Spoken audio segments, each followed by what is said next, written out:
There goes our family-friendly rating. Thanks, Adam. Is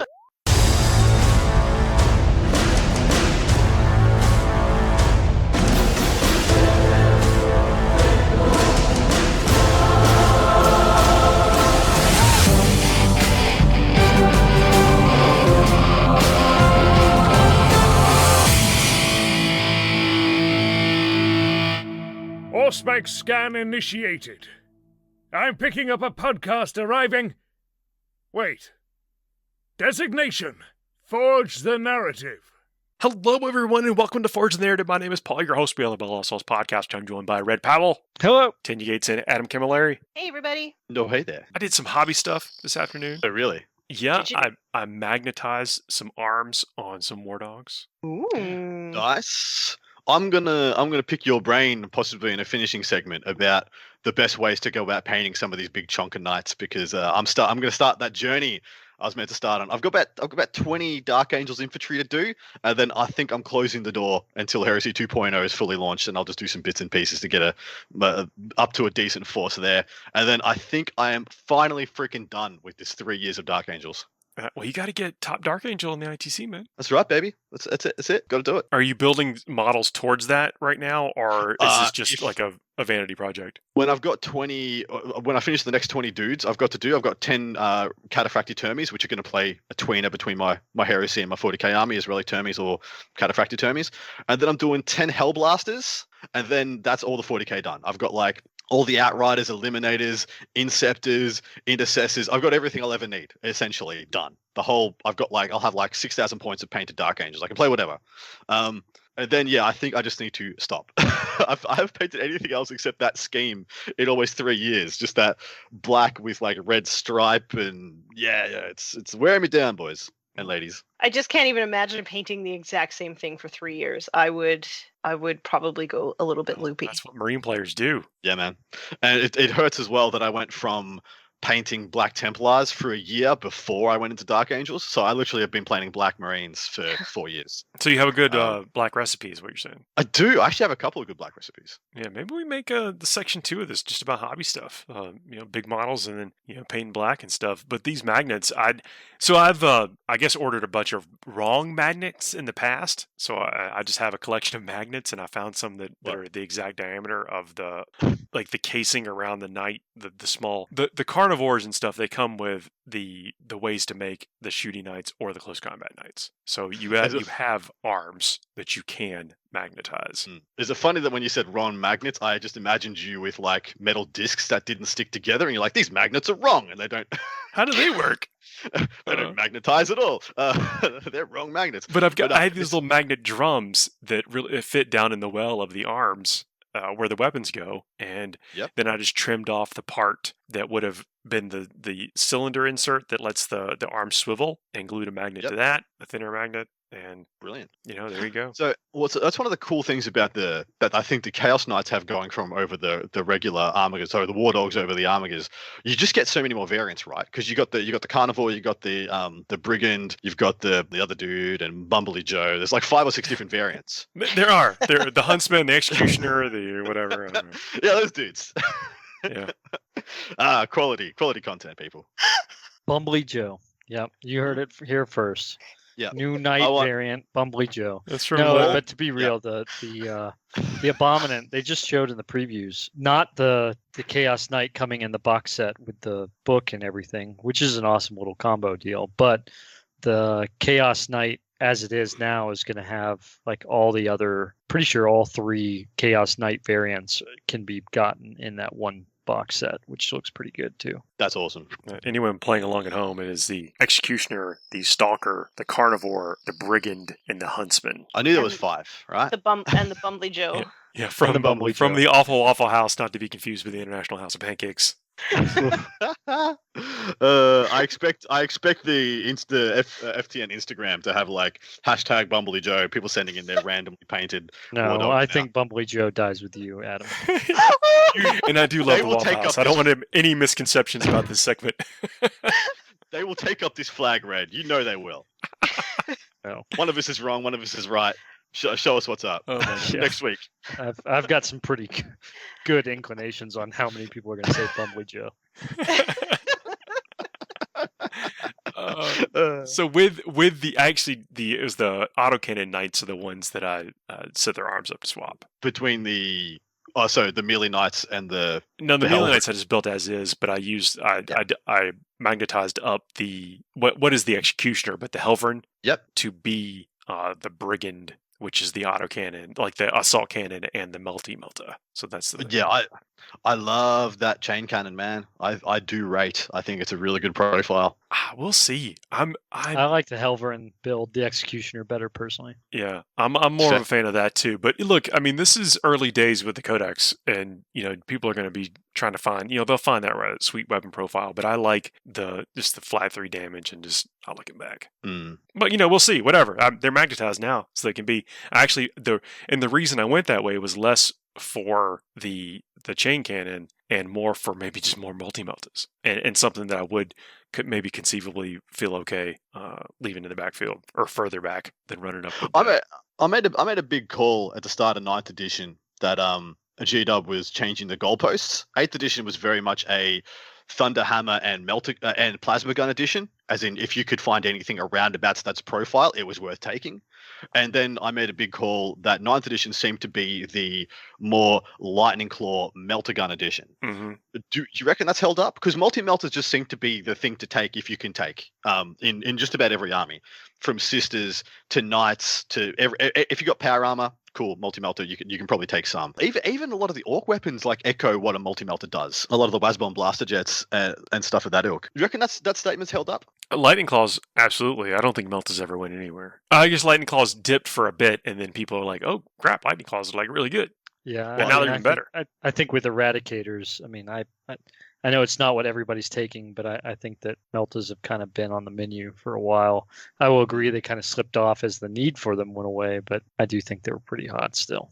Is there any parallels to that statement in AOS, Daniel? Like, is there any just like this is the right strength, like the right hit and wound and rend that everybody should want to have? I'm not 100% sure. Like, so instead of AP, we have rend, which is the exact same thing. And high rend is not something that is common. So in general, if you see something that's like rend 2 or rend 3, you probably want to take that in your list because even rend 1 is special still. Yeah. Like, and also, like, when we're talking about horde armies, we're really talking about horde armies, right? Like you can have giant units, 30 models in a unit. Like that's not going to have the most spectacular stat line on its weapon, right? But it's just you have a sheer weight of dice. That's what you're going for. So I think it really depends. Every faction plays extremely different. So yeah, it just in my experience, probably rend and multi-damage. But no, there's not really any particular like this is like one profile that sort of exists across all of the factions. They all play pretty differently. That's good to know. That's interesting. It's also but the average armor save in 40k is a 3-up. Like that is the average, the most common one you'll see. The most common one's usually like a 5-up in AOS, or what it was a couple of years ago when I was still playing it, where the average was a 5-up. Is that still holding true, or is there more 4-ups and 3-ups than I'm remembering? I think 3-ups are still uncommon. Like you're really only going to see that on things that have shields. Maybe Stormcast has more of that, but most other factions, like that's going to be exclusively on like your heroes, like your generals. Yeah. Or there's like a few odd things that have shields that might get you there. 4, I think, is more common than it used to be in 2nd. But yeah, there's most of your troops are going to be 5 or 6 up. It's interesting because when you have a worse save, you start prioritizing like wounds per point over toughness per point. Which I think is what a lot of 40k has gotten to at the moment, with how durable things have kind of slung back to with Armor of Contempt coming into the game, and things like shield drones and custodes and stuff. You look at what's the efficiency on how tough I can make a single wound of an army. Whereas I remember in fantasy, especially in 8th edition before the switch over to AOS, there was a lot of how many points per wound can I get? Like how many just like Skaven Slayers were everywhere, big hordes of zombies, stuff like that, because it was just a really efficient point per wound that you could just keep stubborn all game. Well, if you can't do that, I mean, competitive 40k swings back to durability. Is what's Yes. up. I mean, how do you? Yeah. And it may not mean certainly the toughness of the unit, but the bodyguard. Like, how do I make this thing that I want to exist stay on the table longer? Because we still do play a very lethal game. It is, it's a little bit less lethal now than I think it was in the early stages of the edition, and maybe that just took time for us to evolve towards. But I think we've gotten, like, as a community, we just decided to be smarter about terrain, understanding model placement, lanes of fire, terrain rules, and then taking advantage of our codex. Exactly right. And now, Codexes. like, still, like, just about everything that's in line of sight can be killed by your opponent most of the time. But we have these outlier units now that are just like, hey, how much time, how many turns, and how much fire do you have? Because I bet you I can probably take it. Things like Deathwing Knights, now Paladins. Grown up Paladins, T-Sun's Scarab called Terminators, they're starting to hit this level of durability that bounces that question back, because it used to be like, oh, can your opponent kill you? And the answer was pretty much always yes. Yeah, always yes, they could. Pretty much always, yeah. Whereas now it is like, if I'm in cover, if I have this buff, this buff, this buff, maybe they can't. If you're coming to join us at events like this or watching events, that's what you'll see people doing time and time again. And that's what I think people should be looking for in their codex. So you ask, is Melta and Lightning Claw where it's at? I think absolutely, because they solve for that. With the Melta, it punches harder, and when you get through, if you're in close range, which it's not difficult to get in close range, if you make it your mission to do so, the wounds, the hits that you get through count more for more. And I think the perfect example of what I'm saying is we saw a very strong showing from a Sisters army in a large event just the weekend gone, and it's called. I think we've all known that Sisters has a very good, very strong codex that's really exciting, very deep. And then they got this lift out of the change with Armor of Contempt, the addition into the game, and we've all just been kind of sitting here waiting for them to kind of take a big scalp or go out and show the quality. And yeah, it finally happened on the weekend, didn't it? It did. It's a skill intensive list. Just extremely codex as well. Like you're not playing hobby wise or game wise on easy mode. I don't think in any aspect of this. But when you do the cross comparison to the other armies that have a similar, ilk, another power armor army, let's say generic Ultramarines or whatever, you tend to have around about the same firepower, a little bit better melee, because I do think that there is something to say for Bloody Rose Repentia just being an X Factor thing that Space Marines don't really have an equivalent for. And then you have just like 3 to 4 more units than an equivalent power armor army, by dint of being just about a third cheaper. And then you just add in like a good generalship and miracle dice, and you can just make magic happen. Yeah. It's cool to look. Maybe we'll get some insight over the course of this week for the various shows about how that army came about doing it. But we've often mentioned that the Sisters have the capacity, the capability of doing that. But winning out in what we know is an area with some pretty stiff competition. That's pretty cool. Gives some hope to some Adeptus Sororitas players out there. Yeah, absolutely. Do you think the Bloody Rose is that the sisterhood that was used? Is that? I do believe so. I actually don't know for a fact. You guys pointed this out to me in the pre-show, and I haven't had a chance to look it up yet.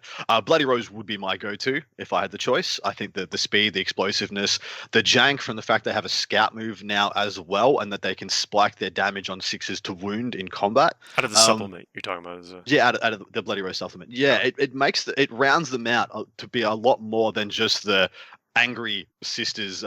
What do they call there? What is Bloody Rose chapter? What's their chapter word? The chapter word. What's their chapter word? I'm going to tell you.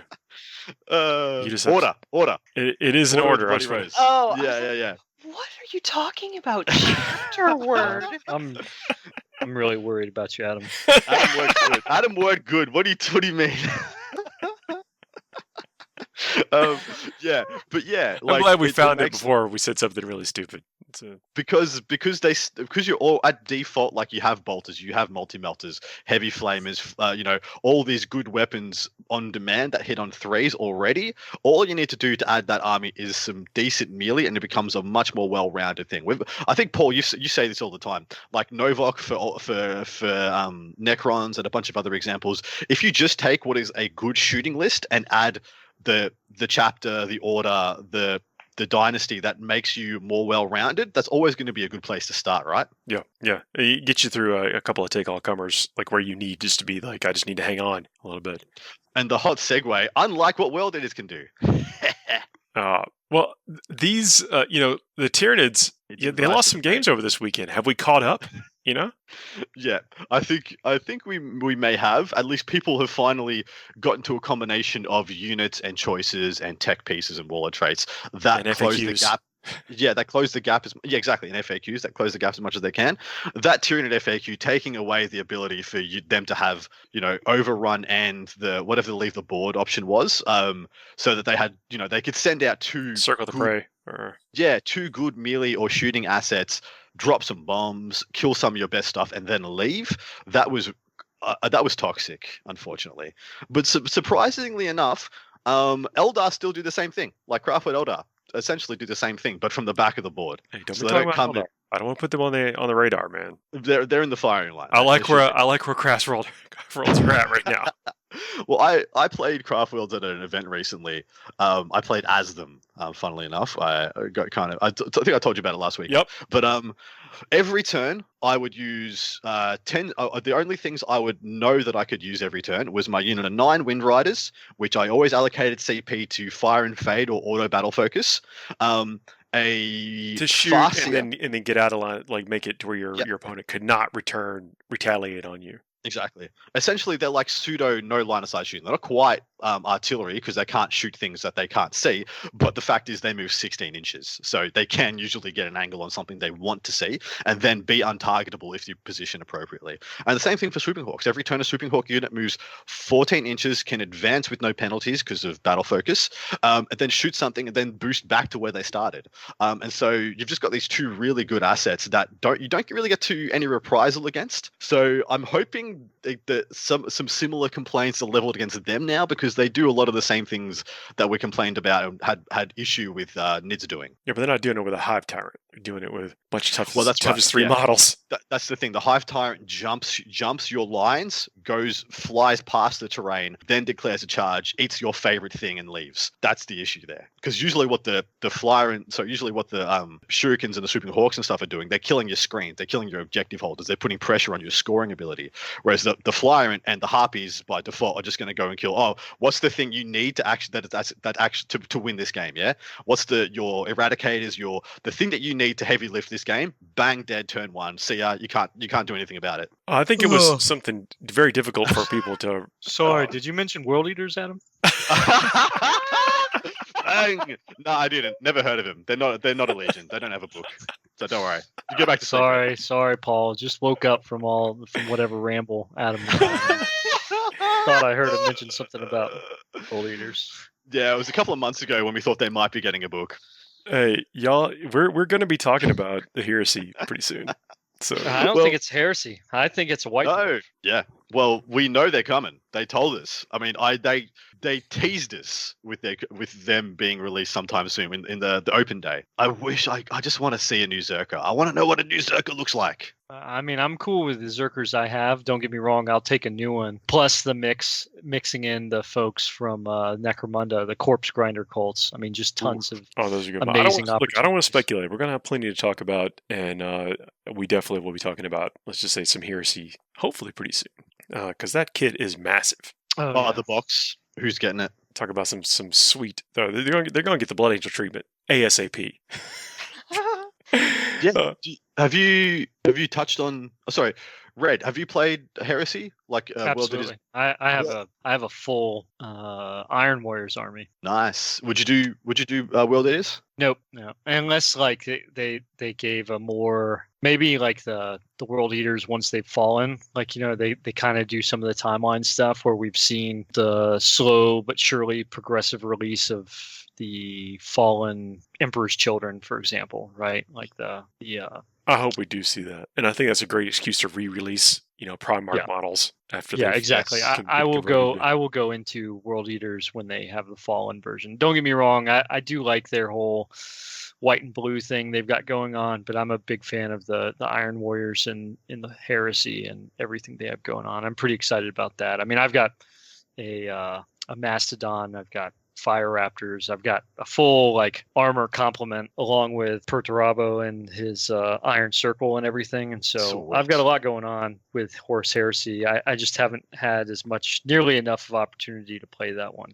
Perturabo is So, a like, challenging model to get looking good. He's, he's not extremely dynamic necessarily. Much I like love all Angkon the is. parts. I mean, it's a great looking model. I mean, just the color scheme that is there, I think is a lot more challenging than It is, because you can't just paint him metal and then be done with it, right? Like he's actually got some surprising detail to him. I'm really pleased with the model nonetheless, and it stands out well amongst everything else going on. But I agree, Paul. It's definitely, some people might look at it and just be like, yeah, just start with metal and go from there.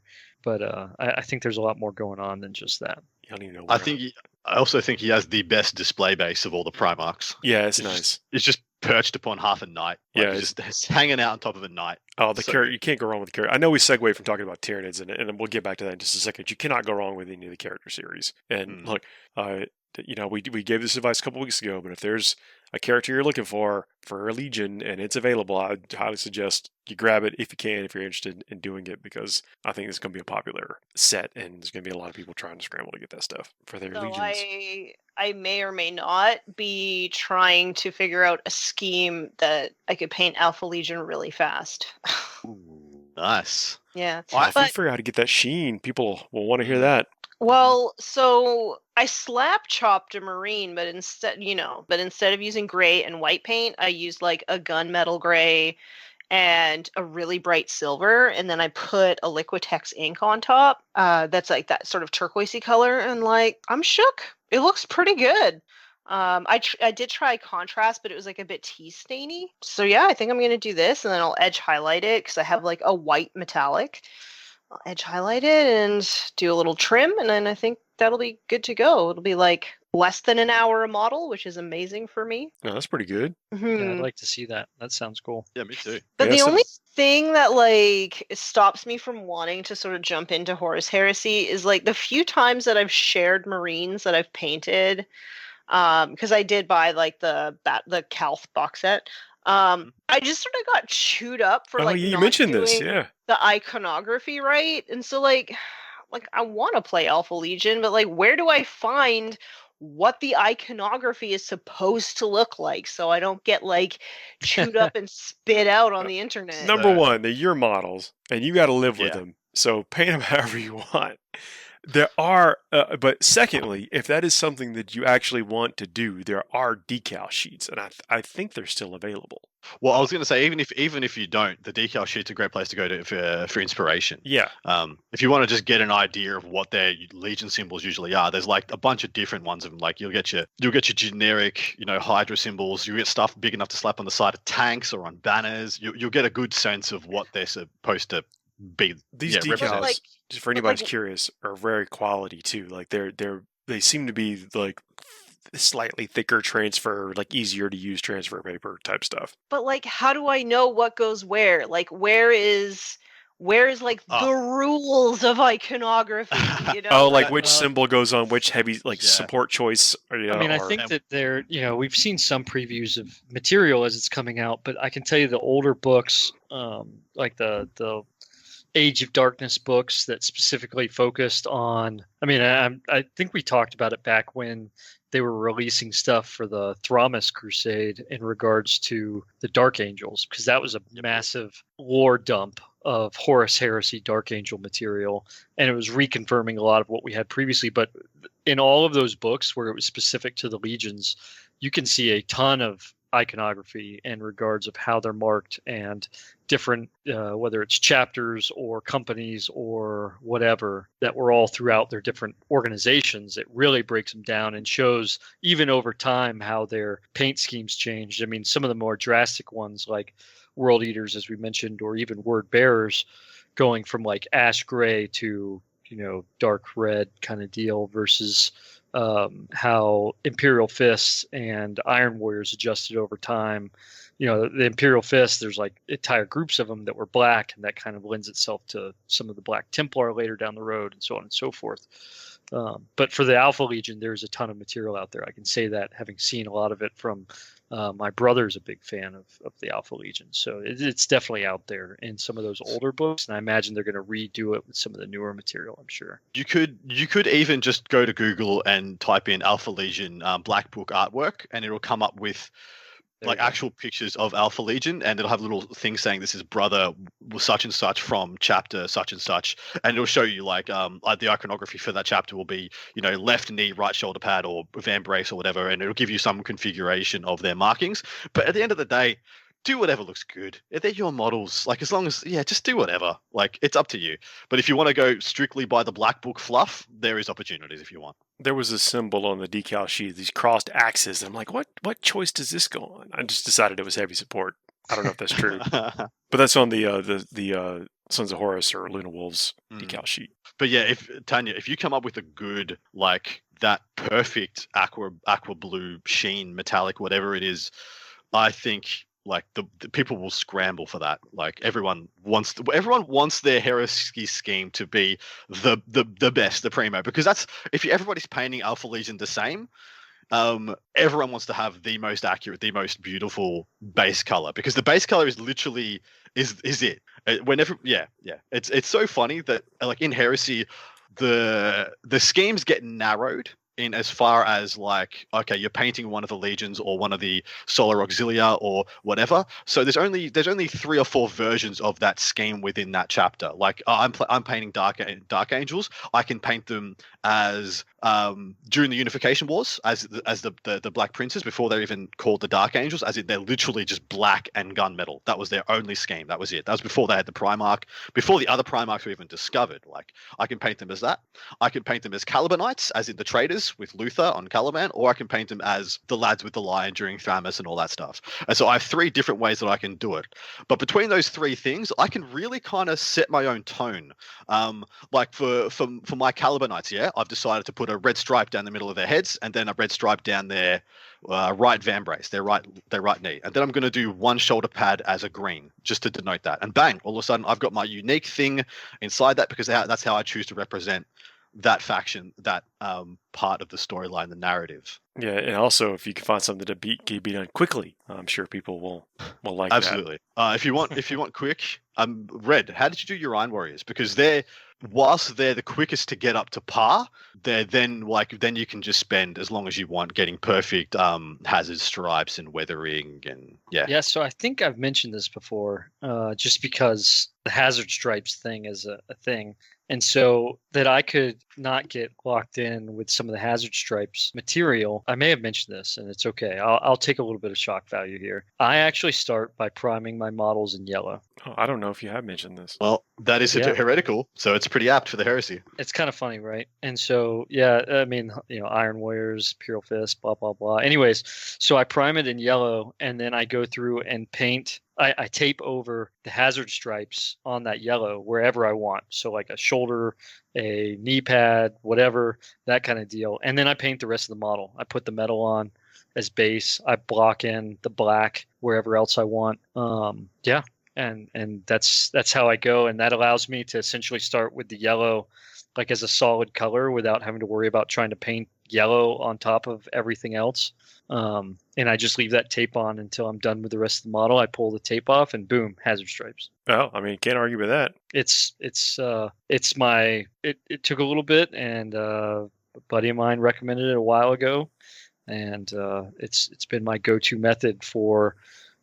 This is mostly infantry models. I don't do that for. I'll block off and paint like large panels of the vehicles with hazard stripes just by blocking them off. I won't prime the entire vehicle in yellow. Have you tried to contrast or speed paint a Marine as Alpha Legion, or have you thought about that? So yesterday on stream, I actually used contrast and Liquitex ink to do the same thing, and the result is very similar. I just really like the look of like a Nuln oil wash and then the Liquitex ink on top. It just looks a little bit like velvety smooth. But they look extremely similar, and I was really just being nitpicky. Because I suppose that is the big change for everybody jumping into heresy now. There's just more technique out there for getting the result. There's just like, it's a whole new third of your ability to get the the end result you want. I mean, have you painted Blood Angels with contrast yet, Paul? How's that gone for you, if you have? No, I mean, I have a red recipe that I can never change for the rest of my life.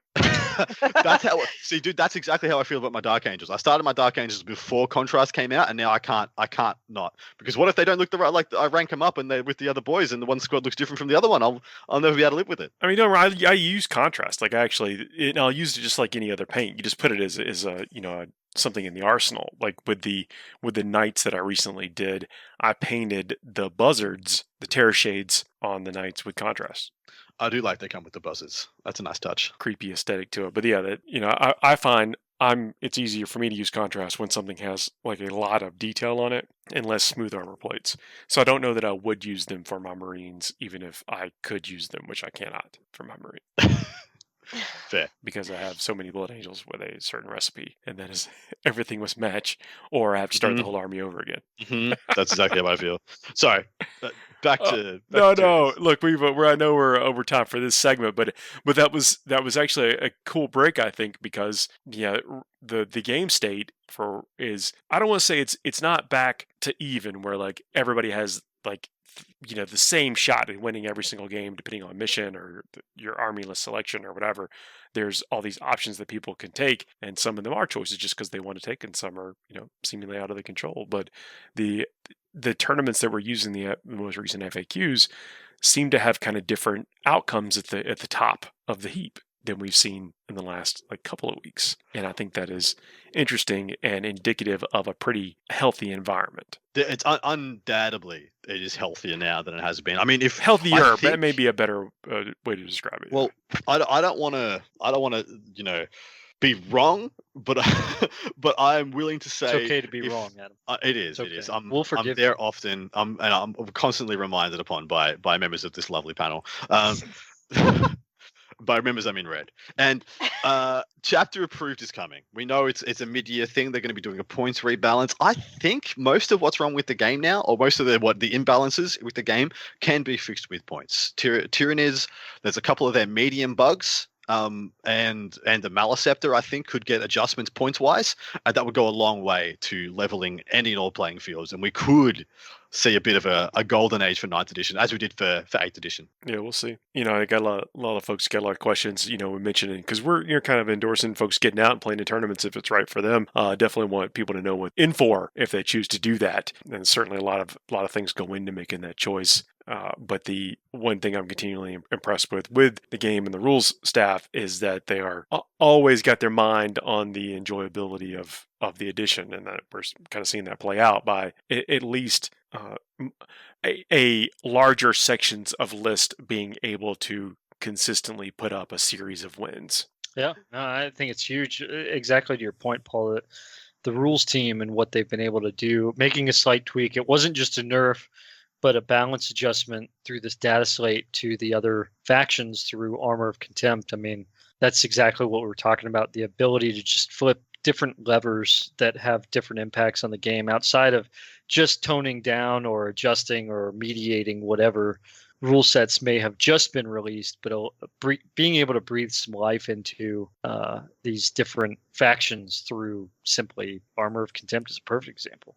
Let's take a quick break and then we'll come back. I actually do want to say, mention something about our sponsor. Our sponsor has amazing deals on some Age of Sigmar sets and the Black Templar box set. So if you're looking to jump into those armies, go check out our sponsor's website. Hear the ad right now. We'll be back in just a couple seconds. FTN is brought to you by Discount Games Inc. Please visit them at www.discountgamesinc.com. And don't forget to ask Jay about ways to save even more on your hobby projects. Everybody, we are back. Still got the whole crew here. Thanks for joining us. Thanks for checking out our sponsor. Thanks for leaving us some 5-star reviews. Thanks for buying a t-shirt. What else can we thank people for? Hit like, subscribe, and share. Yeah. Oh, sorry. Thanks for being here. Yeah. Appreciate the active community each and every week, wherever you can find us. So starting... Yeah, Adam, you asked a good question in the first segment about like how to get started with a large model, and there's all kind of theories on this about do you like subassembly these things? Do you paint it all as one piece? And with a knight, I go back and forth, and I don't want to seem non-committal, but sometimes I put them all together and just paint it, and sometimes I leave the armor plates off. But I Well, always build the undercarriage first, like the Yeah. whole skeletal structure, including the arms. Yeah, and that true. And then so I already own 3 big knights, 3 Questoris sized knights. And I'm playing the Imperial side of the street, so I pretty much think I just need like 3 of the new Armiger boxes. Then I can have 6 Armigers that I can have whichever configuration I want. And then I'm gonna probably get some Cerastus because they're just the coolest looking knight models ever. They really They look so good. I've always wanted a Lancer. So I think that's going to be my treat once I've finished my 3 big boys and 4 to 6 little lads. I'm going to treat myself and get a Lancer. And then that's probably it. That's what I want. I want to do like 7 to 10 models for this army, fully magnetized, and then I want to spend like a month building the most baller display base ever that I can think of. Fully designed. That's literally why we talked about what we did last week, because I wanted to be like, hey, I'm building up to. It's one thing I've never done in my hobby career life. In it, I've never gone all in on the display base. I've always kind of half it for the points. I want a full a display base. Have fun editing this one. Oh, yeah, I was about to say, there goes our family-friendly rating. Thanks, Adam. Is that a Thanks, bad word? Adam. Cultural differences. I'll put that one down. Like the most vanilla. Never mind. But yeah, so I've got 2 houses, 2 schemes that I'm tossing up, right? One of them is House Veroni, which I'm sure you guys might be familiar with. It's the green and gold and with spot white. The green and gold because it's the Australian athletic colours, like all our sporting teams wear green and gold as their thing. So it's a bit of Australia about it. And the other one is House Orthac, or Orlac, sorry, because that's the house that was most closely allied to the Dark Angels during the Heresy. So they can go with my Heresy army and with my 40k army, and it'll look thematically correct. But I hear neither of those are forgiving color schemes. Purple especially can come out in a lot of different ways and not be great. I'm playing to purple Airbrush. is unforgiving. I say this because like the color, the purple colors, the paints. It's very difficult for me anyway to get a solid. Well, I can get a solid foundation, but then how do you start highlighting it up, and then when does it stop looking like purple? Yeah, and start looking like pink, or start looking like something completely different, gray or whatever. Yeah. What do you guys? Any tips on what to use as a base color for purple? Like I've seen some people use black, but then I find it's harder. You need to go higher with the highlights to get the differentiation, or some people start with a Administratum gray or whatever. Mechanica Standard Grey, spray. But then I find you can wash out the purple a little bit too much. Personally, I just use purple paint. Keeping it simple. Like Vallejo, I think has the best purples personally. Yep. So if you want like a warmer kind of purple, they have one in the game color line called Hexed Lichen that I really like. And then if you wanted it more like a blue purple. Oh, what is this one? This is one of my favorite ones. It's also in the game color line, and it's royal purple, and it's like closer to a blue. And both of those cover beautifully. They're very super pigmented, so you don't really have to worry about doing multiple coats on it. Like usually one is going to be more than enough. Mm-hmm. And then I just sort of, I don't know. I don't have problems with purple, you guys. Oh, that's good. I remember when I first started painting, when I first came back to painting, this was only like 6 or 7 years ago. Purple was like the second hardest color to paint under yellow, or was it third under orange and yellow? But yeah, so you're not finding any issues? What do you guys reckon? No, look, I really find, well, when you're starting this project, don't paint the whole thing at once. Like just start on one of the armor plates, and that way you can mess around, get your scheme right, figure out if you want to have any heraldry involved in each of the armor plates, and do some masking without compromising what you do around the rest of the model. When you're painting the skeleton on a knight, how much effort do you put into like highlighting? Like, so I'm going to be airbrushing the metallics on the skeleton. Do I bother like putting highlights through the airbrush onto it, like, the top of a rib or top of a shoulder, or is that just going to take away from the armor panels and the details there? I think you want to do it because, okay, well, let me tell you how I do it, and then and I'll tell you why I do it, and then you may come to a different conclusion once you go through the process. So I prime the skeleton black. Yep. Then I do a very heavy dry brush of lead belcher across the whole thing. Yep. Then I go back and I dry brush a lighter silver, Iron Breaker, or one of those like Rune Fang or whatever, yeah. over a few of the places, not everything, just a few of the places. I also pick out, and this is before any washes. This is no washes at this point in time. And then I pick out some of the other like bolts or different places around the legs and the joints and the exhaust pipes or whatever with a different color, like a brass or a gold. If I was doing Imperials, it might be like Retributor armor. If I'm on the Chaos side, it's a brass type color. Mm-hmm. And so you want these areas of interest around the big project that kind of end up disappearing when you're looking at the whole thing when it's done, but as people start to focus in on areas of your night because it's sitting there on the table for 2 hours while you're playing a game, then those things start to reappear. So I think that it is worth it to put in the extra highlights or touches or painting hoses where you might, I dry brushed over that, it's good. No, going back in and painting and washing the hose, go back in and highlight where it would be that chrome, like what's the word, the thing that compresses in on itself, the pistons, the pistons, the struts, whatever.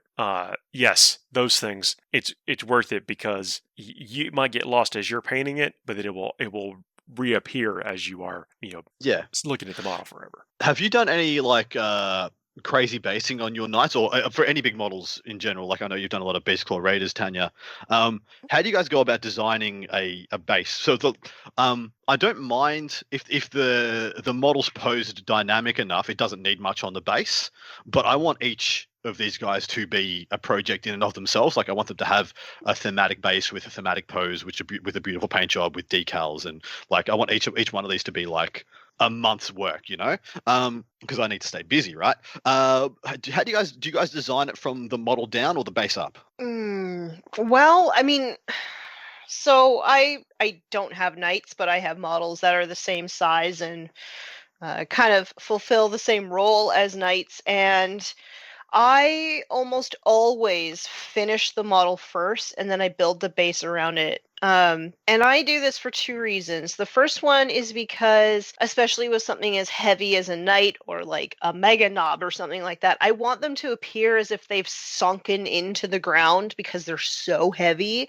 That's cool.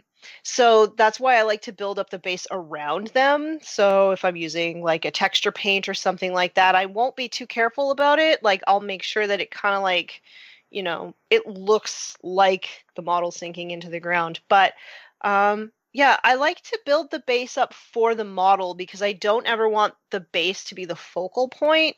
So I like to get the model done and then add what I want, and then I take usually something off because it's usually too much. I don't want it to take away from the model. I think if you're going to do that, you're going to build a dynamic base, then you do want to, your leg positioning is important because you want it to look kind of natural, and that's where I get kind of lazy sometimes because I don't feel like cutting or sawing a leg most of the time. Yeah. So and then also I kind of fall into that, I don't want to say like power gamer mentality, but I don't want my model being any taller than it needs to be. Well, they're knights, like, it's pretty hard to hide the buggers anyway, isn't it? Hey man, that's why you don't want to be any taller than you have to be. No carapace weapons. No. And I'm just being practical.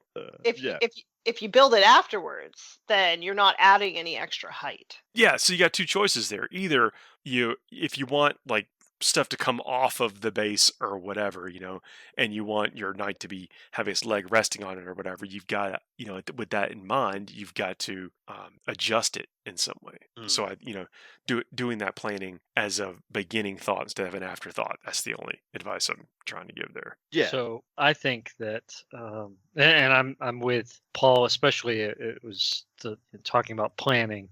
I think especially because there is so much of art in this, there's something to be said about the Leonardo da Vinci approach of just like, how many paintings are under Leonardo da Vinci's like masterpiece works, right? And how many, and many painters are like that.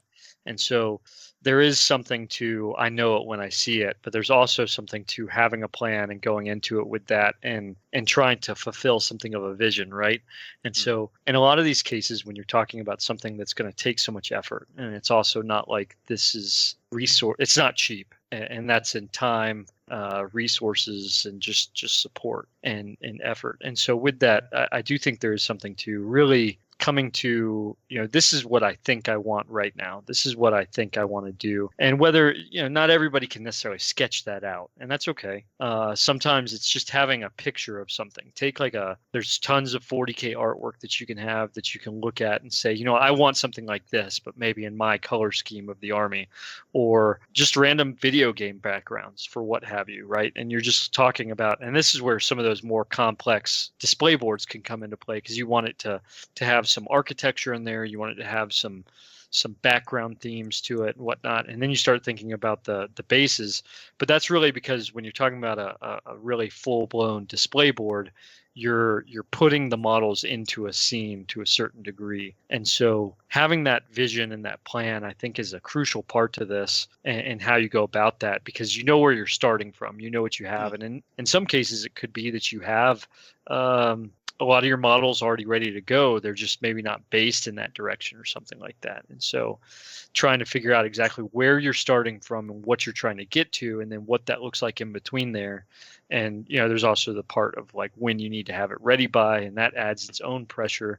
Sometimes that's more motivating for many of us because you only have so much time. Whereas, if you just say, well, I'll do it when I do it, and you have all the time in the world, right? And so there's just a lot of things to think about going into it. Yeah. So I think one of the big driving forces behind wanting to do this army is that I've already decided I'm playing nothing but Dark Angels competitively for the remainder of this ITC season. So literally until the end of January, I'm only dedicated to playing Dark Angels. So that's why I want this project, because I have no impetus to get it done for games for XYZ date. It's just me, my brain, and the models, and I can let each model take as long as it takes. And I find that extremely liberating. For so long, I've just been nose to the grind, get this model done because I want to play it at this event. And I've used that to get massive armies done. I've got like 11,000, 12,000 points of painted Cadians because I did it unit by unit because I wanted to play them at X event next month or the month after that or whatever. And so I'm trying to flip that script kind of for the first time in a long time, and just there's no time limits. I can design these things, take as much time as I want on each of these things, and I want Knights to be my next ITC season. So the only deadline is February 2023, essentially. Oh, don't say that. You'll be like trying to math scramble by January 31st. Be like, we'll be having this conversation again. So what would you say when you were talking about like basing those knights? They're not getting any bases. They're just going to stand on their own 2 feet on the table because bases take time, and time is not what I have. Yeah. Basing is a privilege, people. Yep. So anyway, just paint the or base coat the skeletal structure. Your choice, because when it starts to get sub-assembly or whatever, sometimes it feels like the pieces are too fiddly, and then it's just like, is it even worth the trouble of trying to hold pinch this little thing in my finger and then paint it separately or whatever? But with the knight, the pieces are a little bit bigger. It seems to be a little bit more comfortable to even attempt this without getting too frustrated. Best tip. I really love what you said about just getting one armor panel and just like one shoulder piece or whatever, or a leg guard or whatever, and just having a play, like seeing what combination of colors work for you. And then like if you do stuff it up, cool, you got one panel to strip, doesn't matter, let's like strip it down, go again. Because then I'm just going to go out like a kid in a candy store and just buy a bunch of purples or greens if I decide to go with Veroni, and just see which ones I like best, which combination of colors. And yeah, I could just take like that. See, that's something I find I've never had the time to do. I've never given myself the chance to just be like, you know what, I'm going to take a weekend and just find a purple recipe. That's the only job I have this weekend is to get a purple recipe done. In weekends gone by, I've been like, this whole unit of intercessors, all 10 of them need to be done. I'm starting at Friday at 5:30 when I knock off work, and they need to be done by Sunday before I go to bed. That's been jobs for me in the past. So like, I find that very exciting. Well, with purple or any color, don't necessarily, look for how to paint a purple knight. Look for how to paint purple and then apply that to your knight. Like you either find the color or the model. And you rarely find both, but finding a technique that works for you for the color you want, I highly suggest that. And you have an airbrush, right? I do, yeah. Yeah, so if you wanted to put any like chevrons or stripes or whatever on your model, it's a good time to practice. Spot on. Yeah, masking is everyone. When you look at the masking tutorials, it seems to work right for everyone every single time. But let me tell you, in practical reality, that is not how it works. 100%. You got to figure out, there's like a combination of how long you've let the base coats dry. If you put any sealer on them, most people don't, how long they've dried, the humidity in your area, how much stickiness is on the tape, how wet you apply the paint to the area you have masked. There is like, I don't know, trigonometry, like probably get people to the moon easier than we could explain. How, the humidity versus paint versus your heavy finger on the airbrush trigger, there's all these things, this math has to go into the fact that it ain't easy to figure out, but you've got to figure out, what works for you. But when you do figure it out, you unlock a whole new skill, and it looks cool on knights. Exactly right. And knights are one of those clean canvas armies that you can just go absolutely bananas. I'm planning to use if I go with this, I'm leaning towards the purple personally from House Orlac or Orthac. I got to look it up. I can't remember. Because I haven't painted purple on an army before. I've done green, like I said, I've done Cadians. I have never painted purple on large scale before. And also, I feel I've got Custodes transfers from Forge World, and I feel like that's going to look gorgeous. So I'm going to use that transfer sheet sparingly on them, because I feel like if I use too many, it's just going to look like Emperor's Children. Oh yeah, because all the gold filigree and stuff like that. Yeah. So sparingly with possibly heavy weathering on it. But yeah, enough about me. We can talk about other people's large models. Well, going into Sigmar, that's a whole nother thing, because they typically don't have armor plates. They have fur and pouches and even more buckles and belts. They do, yeah. I think that the way that you approach it is usually pretty similar, though. No? I mean, unpack it for us a little bit. Okay, well, I mean, so like I got this big model, and so I'm just like looking at my Thunder Tusk on the shelf, which is like a big mammoth thing if you're not into Age of Sigmar, and treasure trove of bits. Yes. So I pick it up and I look at it. I'm like, okay, well, what is like the main meat of this model, right? And that is the mammoth.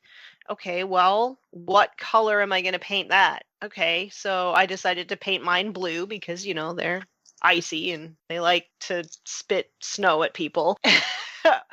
Age of Sigmar's a trip, y'all.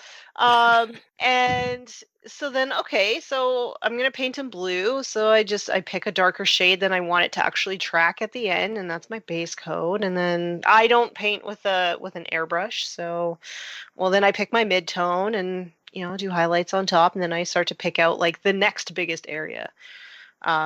Of course, I kind of look at it like when I paint models, no matter what the size they are, I look at them like they're a topographic model. So I start with like the valleys, and then I paint the like the mountain peaks last. So in most cases, that's going to be like wherever the skin is. If I was looking at a marine, it would be like the body glove part might be the area that I do first, or the armor plates. If I'm looking at a knight, it would definitely be like the skeleton, like the underbit. So, but yeah, I think it's like I just sort of approach it the same. Like if I can, I will spray a base coat if the model is like one color in particular. So when I did my big stompy robots, I sprayed them in a silver. So I sprayed them silver, and then I just dunked them in Nuln oil. And then Yeah, I you dry dunk it. brushed them, dunk it, and then I dry brushed them and edge highlighted the sort of like metallic bits on the inside, and then picked out all the details. And I think that's the trick. Is I wouldn't worry too much about the, what would you call it? Like the skeleton of the knight. Yeah, I wouldn't worry too much about like going too much in like maybe zenithal it or whatever you're gonna do with your airbrush, you airbrush folks. And then I would really spend the time on like the armor plates, any sort of lenses, if there's like plasma effects, anything like that. That's where I would spend the time. I wouldn't spend the time on like the metallic skeleton-y bits. People aren't looking at that. Dang. I mean, the other thing is that you just paint it all very like monochromatic, and then you would want to paint that the sort of skeleton bits more in depth, right? Because then there's not any one bit that's going to be drawing the eye, if that makes sense. Yeah. So that was kind of what I was asking before. Do I want to put a lot of effort into the skeleton because it might just detract from the beautiful armor and armor plates and that stuff? I don't think you want to go too nuts, but you definitely want to put some. You want to have some contrasting elements on there. So I've been using. I've really enjoyed one of the things I've loved the most about the last couple of armies I've done is experimenting with glazing on metallics to give them different feels. Like, you know, I've used Drushi Violet as a glaze to kind of warm up a gold to make it a bit more warm, a bit more interesting. I've been using it right now on all my Dark Angels. I've been using. I've either been mixing up my own green glaze or yellow glaze, yellow and green together, or not together, one layer than the other, or I've just doing a heavy-ish green glaze to kind of age metallics. I like the idea of Spot doing that on bits and pieces of a knight. To add a bit of interest, and it takes like 10 minutes. It'll take like 10 minutes to do the whole skeleton in bits and places.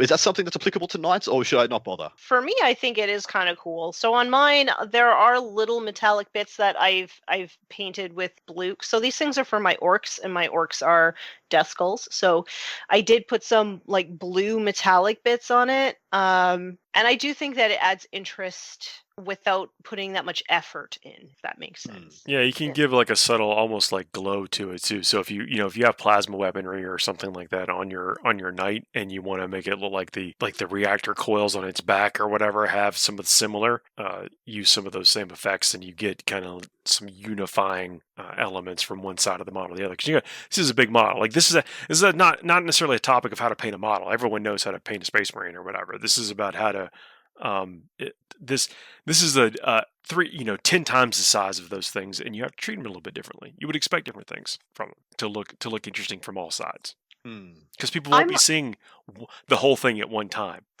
I might be a little controversial here, but whenever I put a big model on the table, most people are all like, wow, that's a big model. That's really cool. And they don't look anywhere near as hard at the paint job as they do at like a tiny little Space Marine. That can't be true. For me, yeah, I don't find people look at like my paint jobs, which is probably a good thing. Like on my Morkanaut, my Gorkanaut, my Space Wolf Flyer, like they just, I don't know, they just see a big model. It's painted pretty clean. That thing is cool. I mean, it's certainly the spectacle of it, the size of it kind of speaks for itself a bit in some cases, but I don't know. I think that taking the extra time, it will pay off in this game or the next. Yeah, it will absolutely pay off. But like, where to start the project? Try not to irritate yourself. Find something that that you can work with and that you will complete, and then you will replicate, and you want to do a whole army of it. That's it. Finding a process that works for you. Follow your heart and don't overthink it. And then don't give yourself a year to work on it, because then you won't. You'll never get it done. Yeah.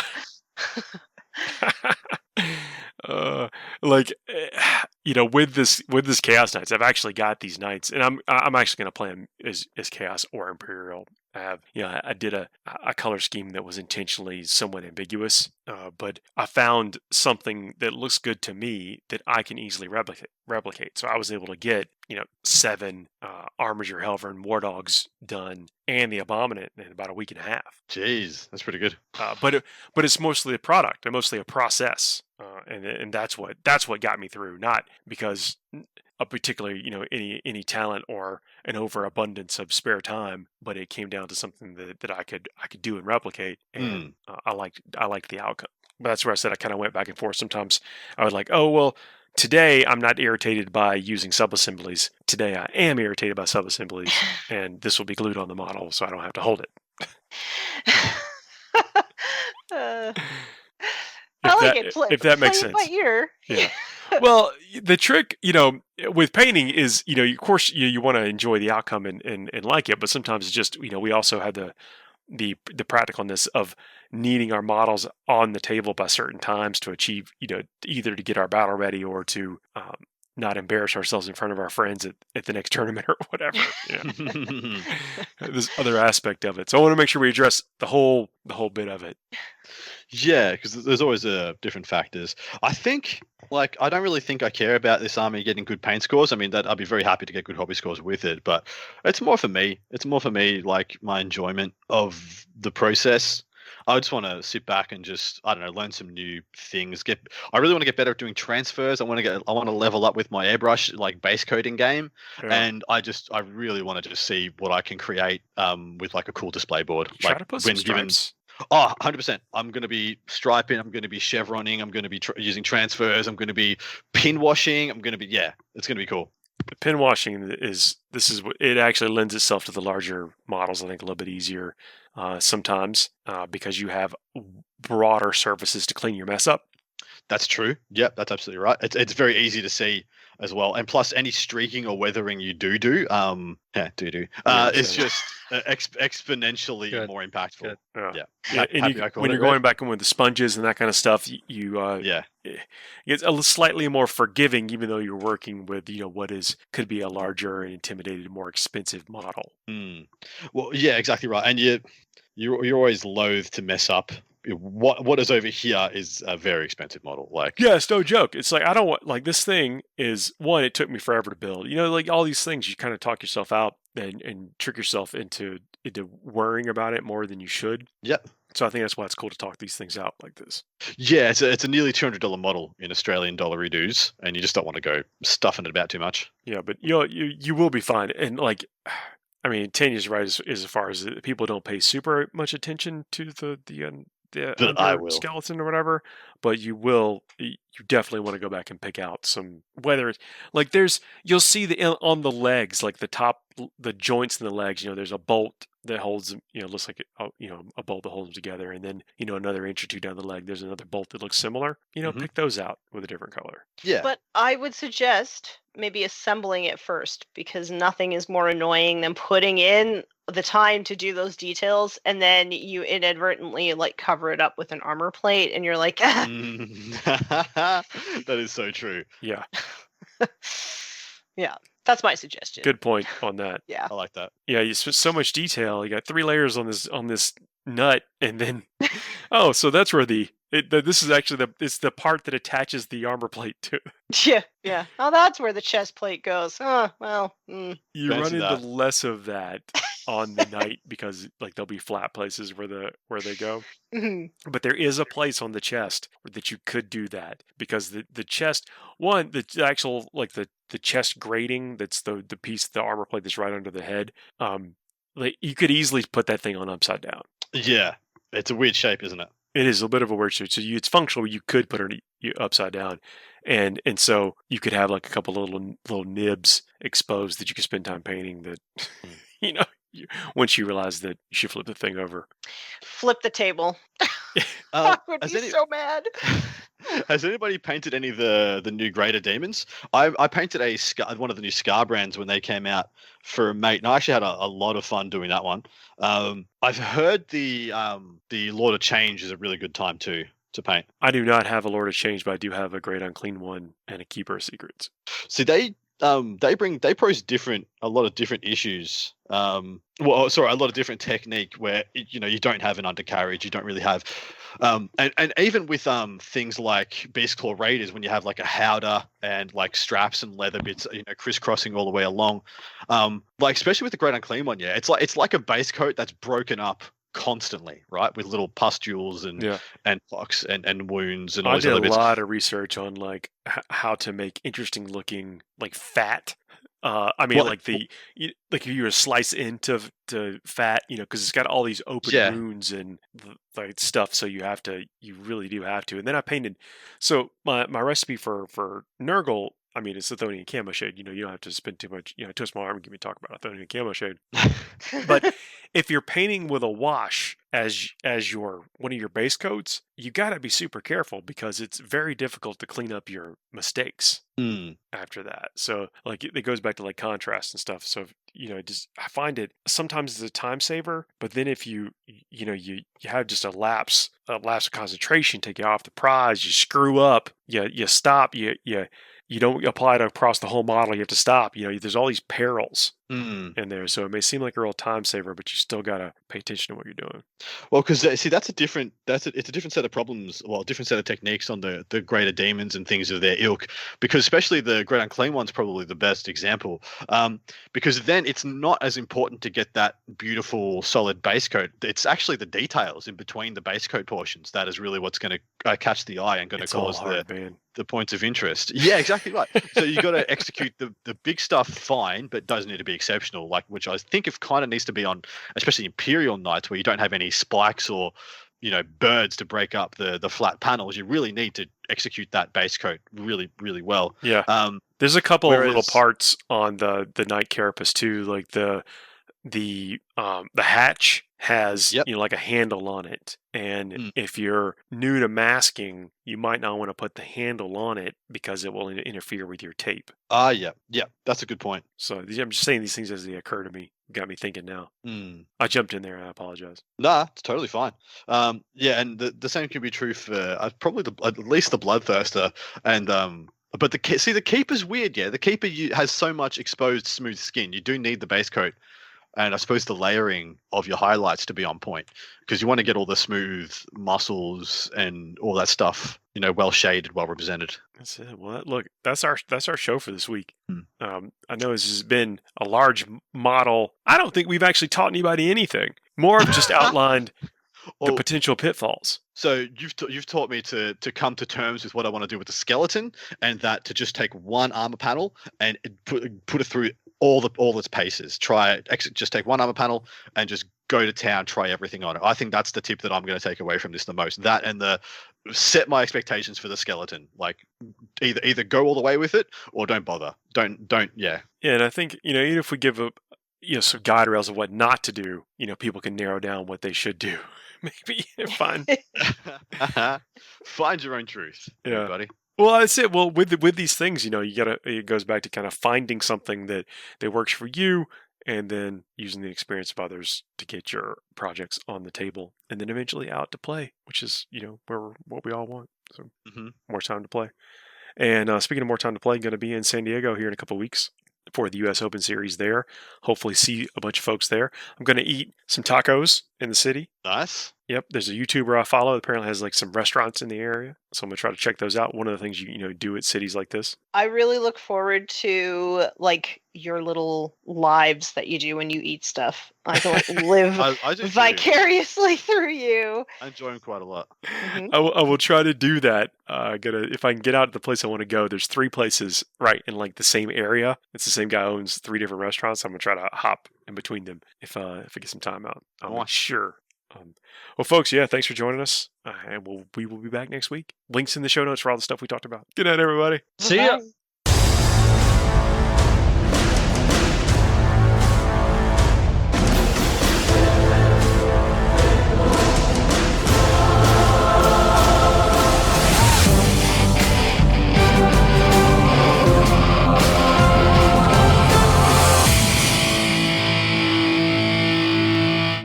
Spec scan is clear. I think they're gone. for now.